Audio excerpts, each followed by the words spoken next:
राधे राधे भैया राधे।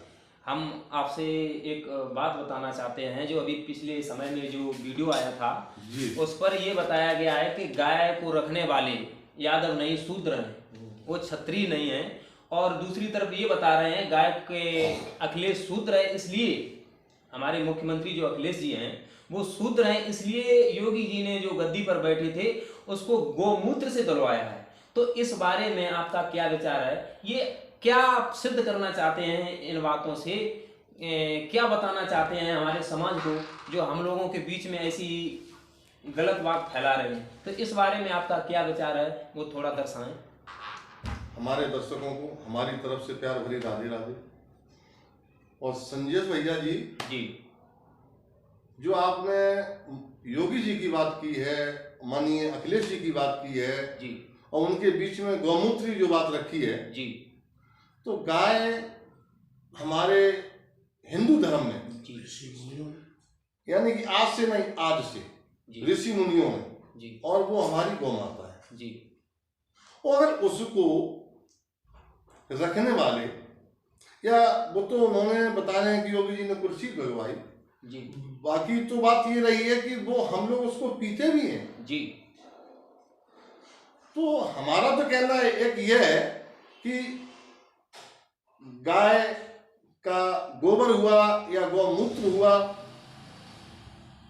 अगर इसके ऊपर छींटाकशी राजवीर भैया जी कर रहे हैं जी तो हम लोग जो हवन करते हैं, कीर्तन करते हैं या कोई भी धार्मिक अनुष्ठान करते हैं तो सर्वप्रथम गौमूत्र या गंगा जी को ले लीजिए, छिड़कते हैं। उसके बाद लेपन भी यानी कि गोबर से करते हैं। गोबर से करते हैं जी। अब वो बात रही ऊंच और नीच की, जी तो इससे ऊंच नीच की बात नहीं है, इससे किसी की भावनाओं को ठेस पहुंचाने वाली ये बात जो राजवीर कर रहे हैं ऐसा नहीं है। मुझे तो ये लगता है कि सबसे नीच तो वो है जो ऊंच और नीच की बात कर रहा है। क्या आप गौमूत्र का सेवन नहीं करते हैं? हमारे अरे हिंदू धर्म में भाई कौन ऐसा व्यक्ति है? जी जी क्या गाय को मां मानते हैं और महान ऋषियों ने गाय को रखा भी है। अब गाय को रखने वाले की बात आई या चराने वाली, बात तो एक ही होगी। जी जी कि धोबी हो गए, नहीं फिर कौन है धोबी के भूपा? अब तो बात तो एक ही हुई। जी जी। रखने वाला या चरा, भाई रखोगे तो उसे चराने भी पड़ेगा। जी। तो मैं केवल उस राजवीर भैया से, उनसे मेरा निवेदन है कि जिस पीठ के माननीय सम्मानीय आदरणीय हमारे योगी जी जो मठ के प्रबंधक हैं और आज हमारे उत्तर प्रदेश के यानी कि मुख्यमंत्री जी हैं जी, क्या उनके यहाँ गाय और भैंस या गाय नहीं रहती हैं? बिल्कुल रहती हैं। वो ये बता रहे हैं, एक तरफ तो ये कह रहे हैं कि गौमूत्र से उन्होंने गद्दी को धोया है, दूसरी तरफ ये कह रहे हैं कि जो गाय रखते हैं, गाय चराने वाले हैं, इसलिए यादव ये क्षत्रिय नहीं है, शूद्र है। तो कहीं ना कहीं गाय रखने वाले अगर उनके बताने से शूद्र हो गए हैं तो गाय पवित्र कैसे हो गई? या गाय को पवित्र मान रहे हैं तो हम लोगों को आपस में भिड़वाने का काम कर रहे हैं। देखिए संजय भैया जी, न तो गौ माता के बारे में बोल सकता हूँ जी, क्योंकि वो आराध्य हमारी माता है, मैं नमन करता हूँ और जब तक इस शरीर में श्वास है, प्राण है, तब तक नमन करता रहूंगा, क्योंकि मैं सनातन प्रेमी हूँ, सनातन धर्मी हूँ जी। अब गौ माता की बात तो इस थोड़ी देर के लिए छोड़ देते हैं जी, क्योंकि वो हमारी माता है। अब इधर हम थोड़ा चलते हैं योगी जी और अखिलेश जी की तरफ जी। तो बता रहे हैं कि गाय को रखने वाला शूद्र हो गया जी। गाय को हिंदू रीति रिवाज में, हिंदू धर्म में गौ माता श्रेष्ठ है। अगर उन्होंने कुर्सी धो दी या धुलवा दी तो उन्होंने भी कोई गलत काम नहीं किया। ये आपस में बेमनुष्यता की बात, इससे क्या शूद्र हो गए? क्या अखिलेश जी शूद्र हो गए?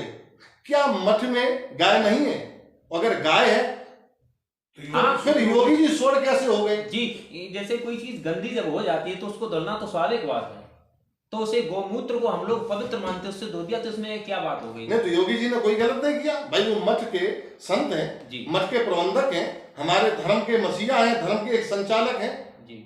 लिखा है कि जब जब होए धर्म की हानि, बाढ़े असुर अधम अवमानी, तब तब प्रभु धर्म विवेक शरीरा। तो हमारे योगी जी भी एक अवतारी है जी, जो हमारे धर्म को आगे बढ़ा रहे हैं जी। राम मंदिर को ले लीजिए, आज उन्हीं की देन है जी। अखिलेश जी को ले लीजिए, अरे वो भी हमारे मसीहा हैं जी।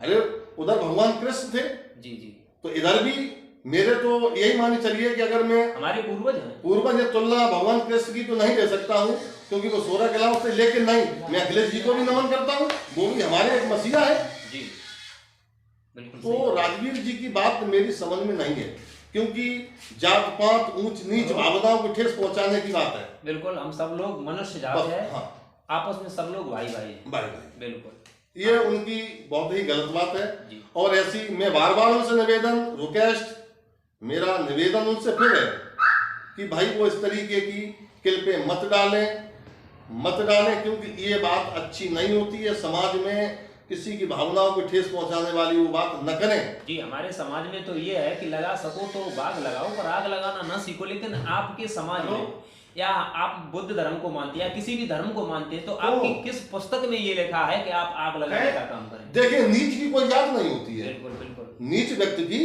कोई भी संदेश भैया जात नहीं होती है, ना नीचों का कोई गांव, हाँ, और न किसी को चूक सकता है, क्योंकि वो तो किसी के बारे में नहीं, क्योंकि वो सुतरा नीचे।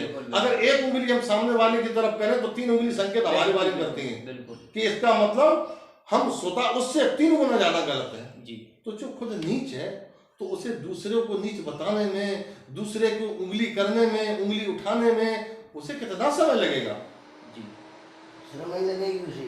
तो ऐसे बेशर्म लोगों के बारे में संजय भैया मैं ज्यादा नहीं बोलना चाहता हूँ। एक ही प्रभु है।